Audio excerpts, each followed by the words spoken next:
Tidak lama kemudian, seorang pemuda Asia berpenampilan mewah keluar dari kabin kapal. Di bawah perlindungan beberapa orang, dia segera menuju sisi kanan kapal. Para awak kapal juga sedang sibuk menyiapkan dua perahu penyelamat untuk diturunkan ke laut. Kepala Regu melihat kapal kargo semakin dekat. Dia langsung berteriak, "Cepat, kita tidak punya banyak waktu." Beberapa awak kapal menjadi semakin gugup. Perahu penyelamat ini tidak digantung di sisi kapal seperti pada kapal kargo, melainkan disembunyikan di dalam dek untuk alasan estetika. Jadi proses penurunannya cukup rumit. Harus membuka penutup dek, mengangkat dengan derek, baru diturunkan ke laut. Keseluruhan proses membutuhkan 2 hingga 3 menit. Di situasi biasa, waktu itu masih masuk akal. Tapi saat ini, kapal kargo yang dikendarai Andi Rewa hanya berjarak ratusan meter dan mereka tidak akan sempat menurunkan perahu sebelum kapal kargo tiba. Kepala Regu panik dan kembali menggunakan radio untuk memperingatkan Andi Rewa. "Vancouver 003, aku peringatkan lagi. Kapal kalian harus menjaga jarak minimal 1 mil laut dari kapal kami. Kalau kalian terus mendekat, kami akan membuka tembakan." Kini jarak antar kapal hanya tersisa kurang dari 500 meter. Wan Pojun membawa radio ke dek depan dan melihat Andi Rewa berdiri tenang di sana. Dia segera bertanya dengan hormat, "Tuan Andi, apa yang harus kami lakukan selanjutnya?" Andi Rewa menjawab, "Berikutnya aku serahkan kepada kalian. Aku hanya mempunyai 3 perintah. Pertama, jangan biarkan satupun dari mereka lolos. Kedua, tembak mati semua yang membawa senjata. Ketiga, sisakan beberapa yang hidup untuk kita interogasi." Wan Pojun mengangguk mantap. Dia menangkupkan tangannya dan berkata dengan hormat, "Tuan Andi, tenang saja. Aku akan memastikan misi ini selesai." Sekarang kapal lawan sudah lumpuh. Bagi Wan Pojun dan 10 pendekar elit dari pasukan Galesong, menghancurkan pasukan bersenjata lawan hanyalah urusan sepele. Andi Rewa mengangguk, lalu menunjuk seorang pemuda yang tadi muncul di dek dan berkata, "Pemuda itu kelihatannya mempunyai status istimewa. Tangkap dia hidup-hidup untukku." Wan Pojun dan para prajurit pasukan Galesong. Satu-satunya hal yang sebelumnya menghalangi mereka hanyalah kecepatan kapal pesiar lawan yang jauh melebihi kapal kargo. Meskipun mereka semua adalah ahli bela diri, namun tanpa kesempatan bertarung jarak dekat, mereka hanya bisa melihat lawan kabur tanpa daya untuk mengejar.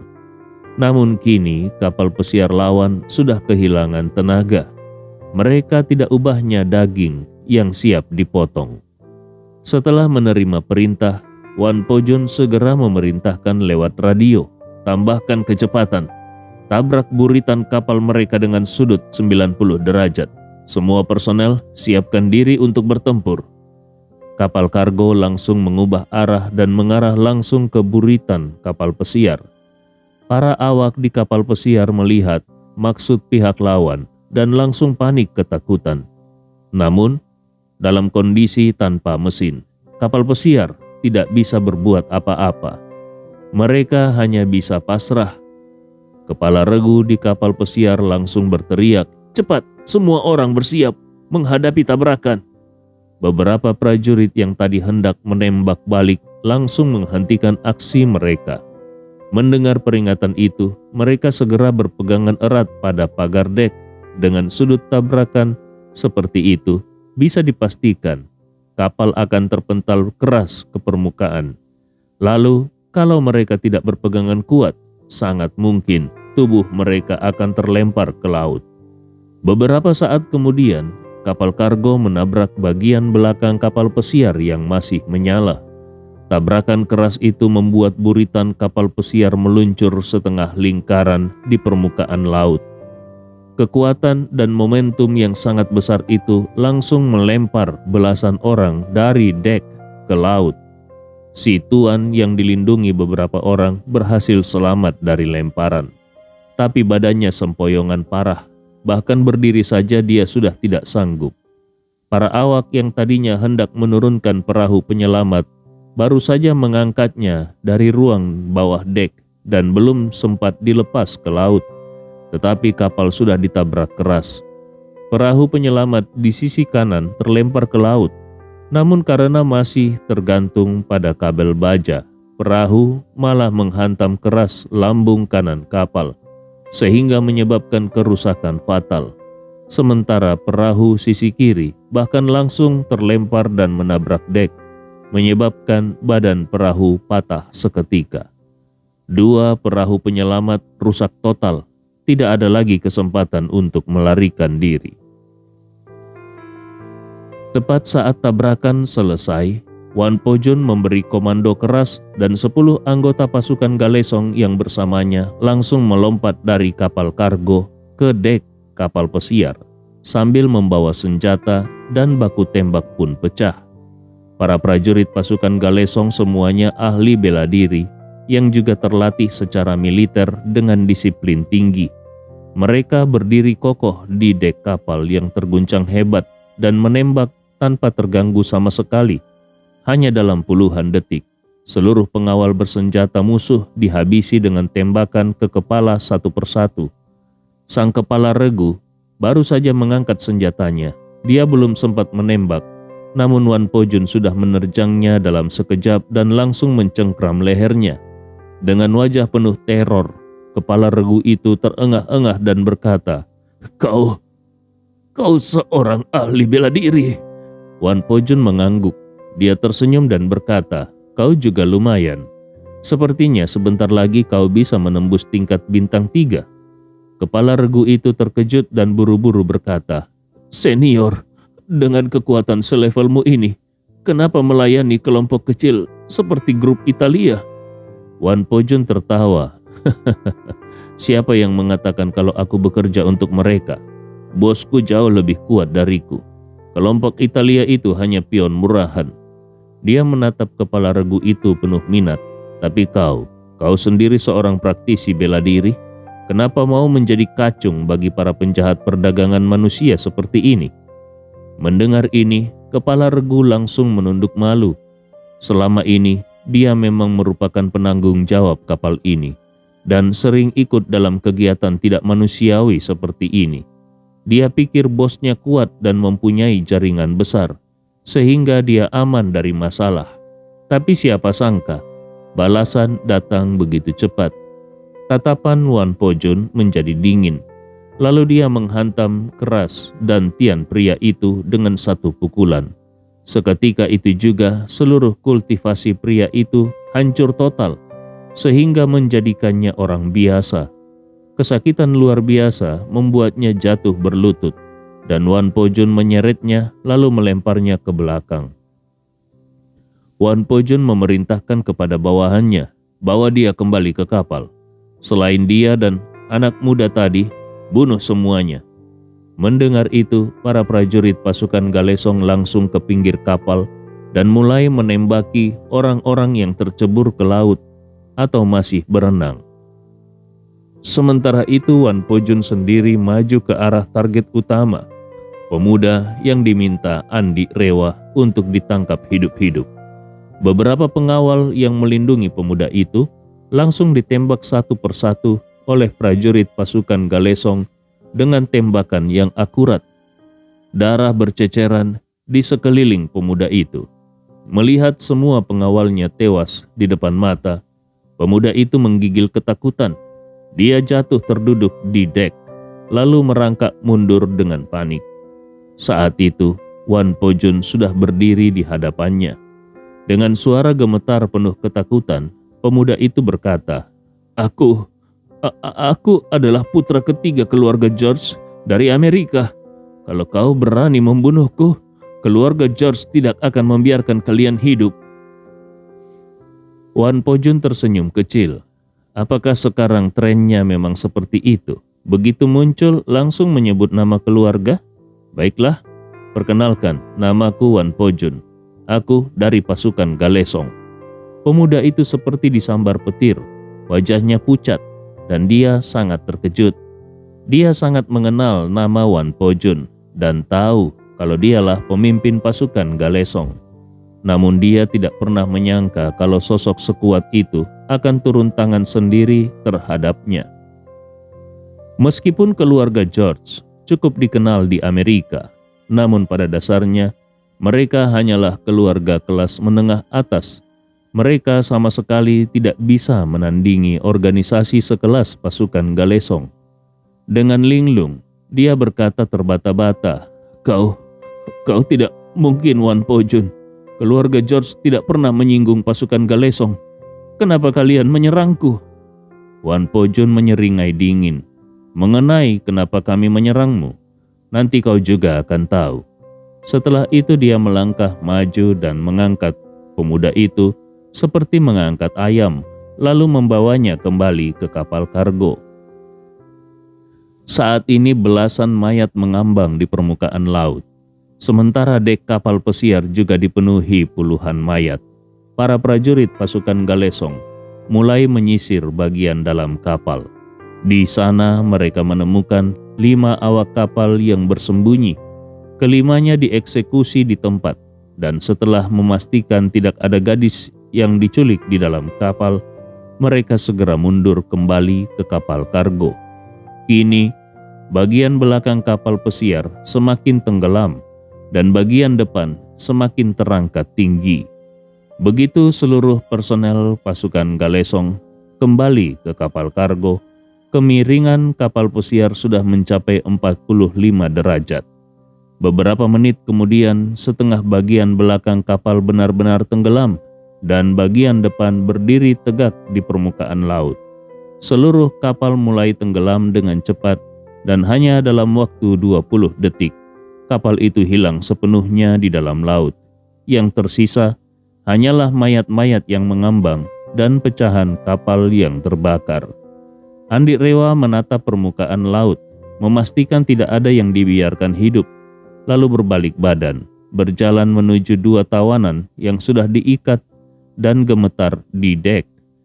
Dia berhenti di depan si pemuda dan berkata dengan dingin, "Ayo, mulai dengan perkenalan diri." Pemuda itu menatap Andi Rewa dengan wajah ketakutan dan berkata, Kalian ini sebenarnya siapa? Aku tidak punya dendam apapun dengan kalian. Kenapa kalian menyerangku?" Andi Rewa tersenyum dingin dan berkata, "Tidak ada dendam. 6 gadis yang hendak kalian perdagangkan dari kelompok Italia hari ini, salah satunya adalah adikku. Dan kau masih berani bilang tidak ada dendam?" Sambil berbicara, Andi Rewa mengambil pistol dari tangan Wan Po-jun dan langsung menembak kaki kanan pemuda itu. Peluru menembus kakinya menciptakan lubang besar berdarah dan jeritan kesakitan yang memilukan langsung terdengar. Darah mengalir deras dari lukanya. Pemuda itu merintih kesakitan dan berteriak, "Aku hanya disuruh menjemput beberapa orang. Aku tidak tahu apa-apa selain itu. Sungguh." Andi Rewa tidak bicara banyak, mengangkat pistolnya dan langsung menembak kaki kiri pemuda itu. Tangisan pilu pun menggema di dek. Pemuda itu meronta-ronta sambil menangis keras. Rasa sakit hampir membuatnya pingsan. Andi Rewa berkata dengan dingin, "Kalau kau masih berbicara hal yang tidak ingin kudengar, peluru berikutnya akan masuk ke antara 2 kakimu." Pemuda itu ketakutan bukan main. Dia menangis sambil memohon, Jangan, aku akan bicara, aku akan jujur." Andi Rewa menatapnya tajam, mulai dari perkenalan diri. "Siapa namamu dan dari mana asalmu?" Pemuda itu menangis dan berkata, Namaku Franz George. Aku anak ketiga dari keluarga George di Seattle." Andi Rewa mengernyit, "Keluarga George?" Lalu dia bertanya pada Wan Po-jun, "Kau tahu tentang keluarga George?" Wan Po-jun berpikir sejenak dan berkata, "Sepertinya aku pernah dengar. Awalnya kekuatan keluarga itu tidak begitu kuat. Total aset mereka sekitar 2-3 miliar dolar. Tapi beberapa tahun ini mereka berkembang pesat. Mungkin sekarang sudah mendekati 100 miliar dolar. Mereka punya pengaruh cukup besar di pesisir barat Amerika. Andi Rewa mengangguk, lalu menatap Franz dengan dingin. Keluarga kalian sudah punya kekayaan hampir 100 miliar, tapi masih saja melakukan hal sehina ini.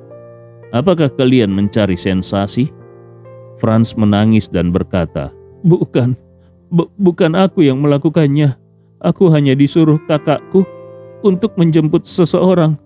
Aku sungguh tidak tahu apa-apa. Andi Rewa bertanya, kakakmu menyuruhmu menjemput siapa?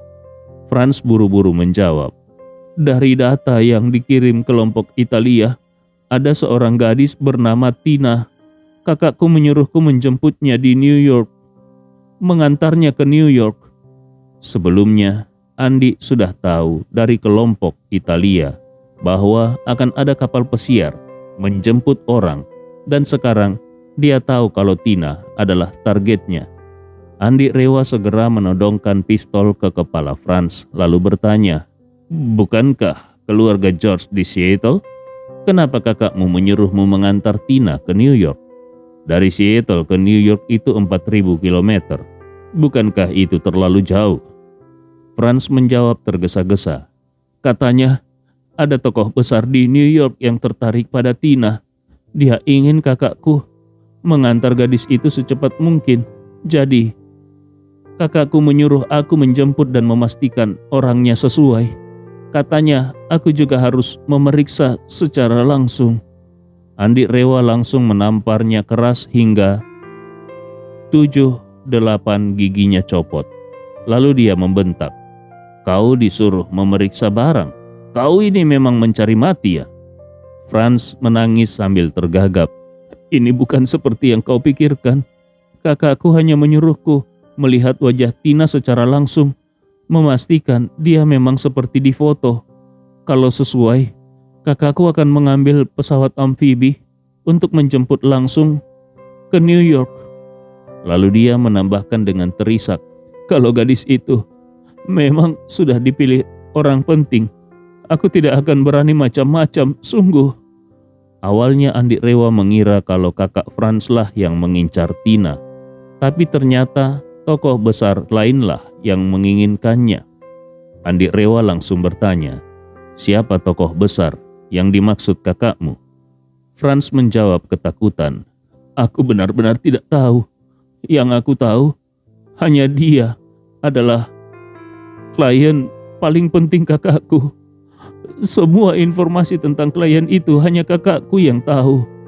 Andi Rewa lalu menoleh ke kepala Regu dan bertanya dengan dingin, apakah yang dia katakan benar? Kepala Regu buru-buru mengangguk dan menjawab, semua yang dikatakan Tuan benar. Klien itu sangat rahasia. Hanya Tuan pertama yang tahu identitasnya. Andi Rewa mengernyit. Dia kembali menatap Franz dan bertanya, keluarga George sudah sebesar itu, kenapa masih melakukan kejahatan menjijikkan ini? Franz mulai tergagap. Ini.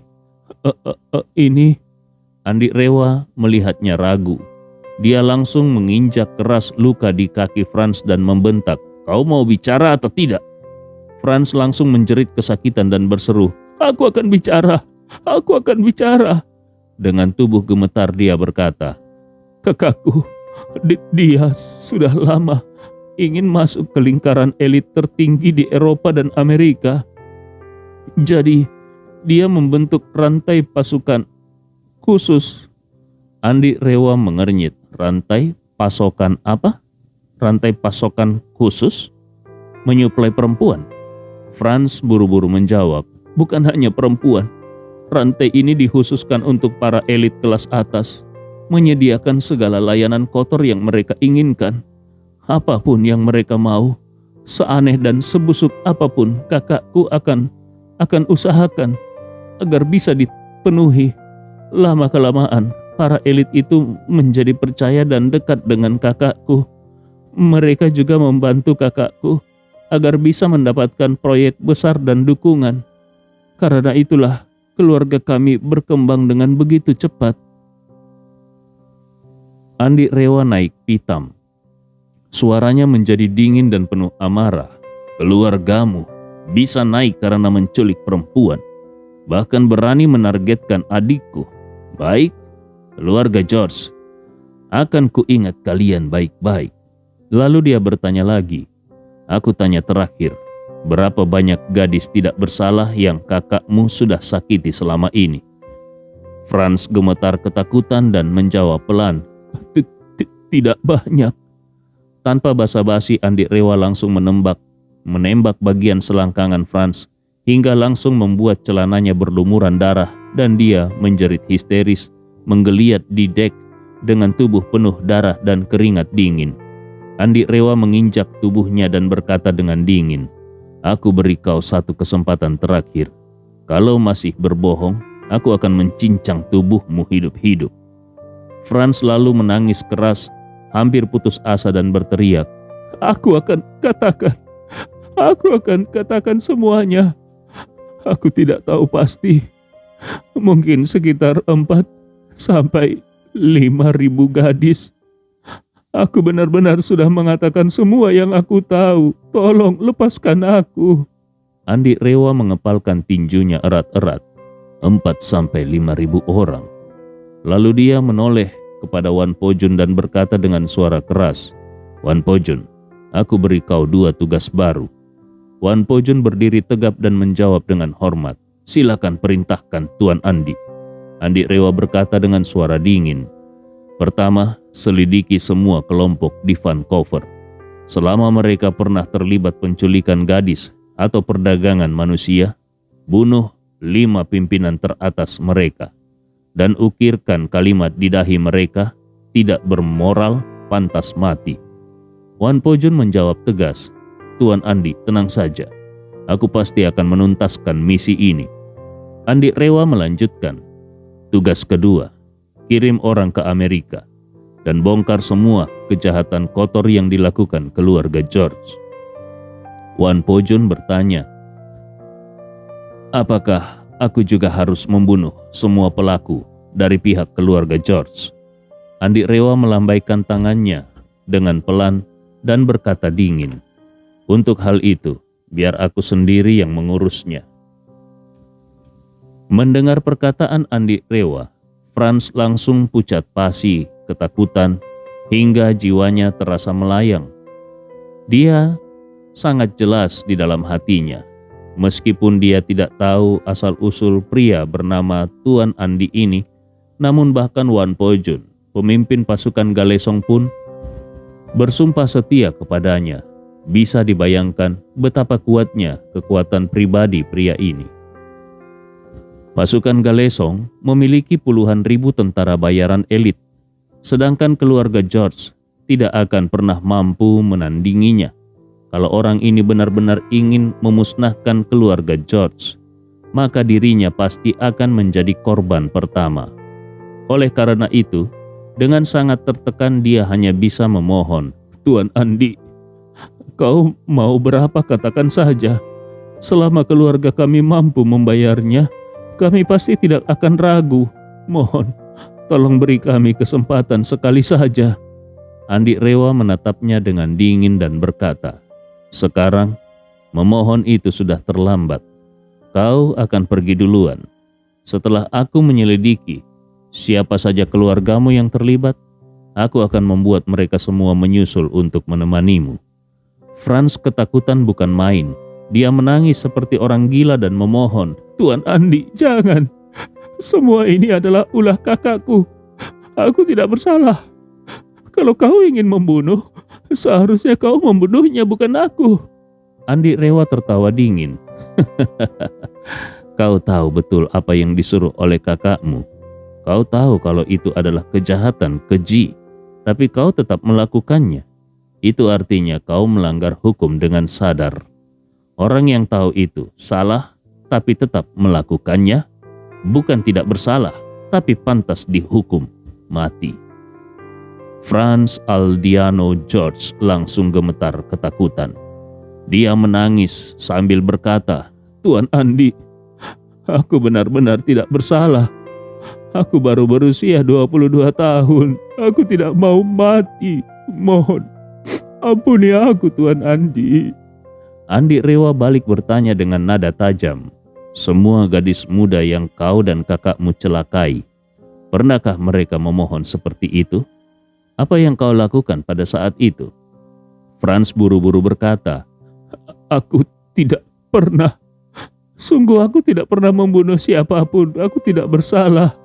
Sambil berkata begitu, dia menunjuk kepala Regu di samping dan berteriak, "Dia bisa bersaksi untukku." Andi Rewa mengarahkan pistol ke kepala sang kepala Regu dan bertanya dengan nada dingin, "Kau yang bicara. Apakah dia pernah membunuh orang? Kalau kau berani berbohong, kau akan mati lebih mengenaskan dari dia." Tanpa ragu sedikit pun, kepala Regu menjawab, "Tuan Andi, korban yang dia celakai paling sedikit puluhan, bahkan mungkin ratusan.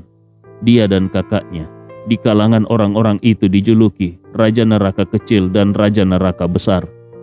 Mendengar ini, Franz langsung murka. Dia berteriak dengan marah, "Dasar budak yang tidak tahu balas budi. Aku dan kakakku sudah memperlakukanmu dengan baik selama ini, dan sekarang kau malah mengkhianatiku." Kepala Regu bernama Adam langsung menjawab dengan nada penuh kebenaran, "Sejak lama aku sudah muak dengan kalian. Ini semua karena kalian terlalu keji. Aku sudah lama ingin bertobat tapi tidak pernah punya kesempatan. Sekaranglah saatnya." Andi Rewa tersenyum tipis, lalu dia menoleh pada Franz dan bertanya, "Tuan Franz, apa kau masih punya kata-kata terakhir?" Franz panik luar biasa dan kembali meratap, Tuan Andi, asalkan kau bisa mengampuni nyawaku, apapun syaratnya, aku akan penuhi semampuku. Andi Rewa tersenyum dan berkata pelan, "Aku hanya mempunyai satu permintaan kepadamu." Franz merasa seperti melihat harapan hidup. Dia bergegas berkata, Tuan Andi, silakan katakan.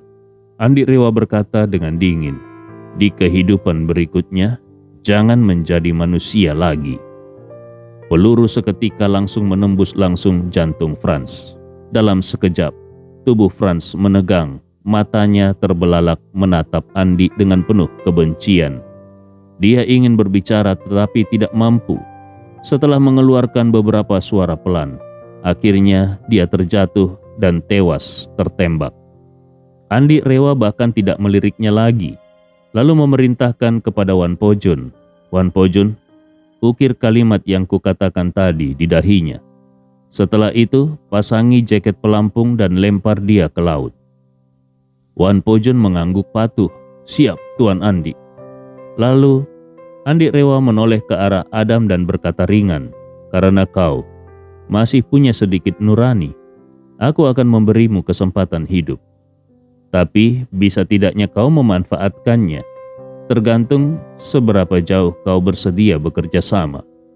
Wajah Adam langsung berseri-seri penuh harapan dan dia berkata, "Tuan Andi, tenang saja. Aku pasti akan memanfaatkan kesempatan ini dengan baik." Andi Rewa mengangguk lalu bertanya, "Apa yang kau tahu tentang keluarga George?" Adam segera menjelaskan, keluarga George berkembang di Seattle. Awalnya mereka bergerak di bidang perdagangan luar negeri. Saat industri manufaktur di Indonesia sedang berkembang, mereka memanfaatkan peluang untuk mengimpor barang-barang Indonesia ke Eropa dan Amerika dan mendapatkan banyak keuntungan. Tetapi seiring semakin banyaknya pemain di bidang ini, bisnis mereka semakin sulit. Setelah itu, sang kepala keluarga turun dari posisi dan menyerahkan kekuasaan kepada putra sulungnya, ayah dari Franz, yaitu Sonny George. Setelah Sonny George mengambil alih, dia mencoba banyak cara untuk membangkitkan kejayaan keluarga, tapi tidak berhasil. Hingga akhirnya putra sulungnya, Ariel George, kakak dari Franz, selama masa kuliah bergabung dengan komunitas rahasia yang terdiri dari anak-anak keluarga elit. Di sana, dia mengenal banyak pewaris keluarga-keluarga besar Amerika.